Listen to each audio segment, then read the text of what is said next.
तुमच्या लक्षात नाही का गाडच्या पहिली गडी बोलायची राहतात, श्रीमंत आहे त्याला ती राहतात, 4 व्हीलर असेल त्याला ती राहतात, असं म्हणणार मग आपल्याला काय?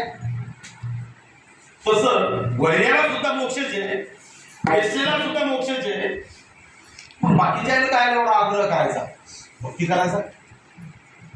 तर त्यातला एक मुद्दा सांगतो मी तुम्हाला, त्याच्यामुळे आपण स्थिर आहोत.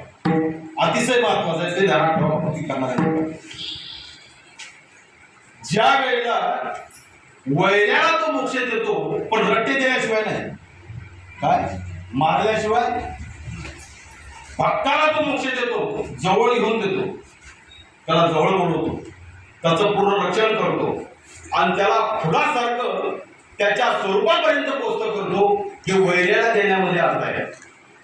हा वैऱ्याला दिलेला मोक्ष आहे, आपलं काय भक्ताला दिलेला मोक्ष आहे. आणि वैऱ्याला एकाची कोपी मारी, एकाची जवळ धरी अथवा तारी, एकाला कोपून बघा श्रीकृष्ण ज्याशी कोपून मारी, तो पाय प्रब्रह्म साक्षात्कारी.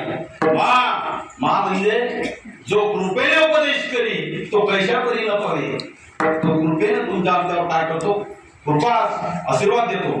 कृपादान केले संती कल्पांती सरेना, किंवा देवा तू कृपा करुणा सिंधू, तुळशी मायबाप अमुचा बंधू, थोडशी भवंदू काळपाठ, शरणागता भद्रपंजर, अभय दाना तू उदार.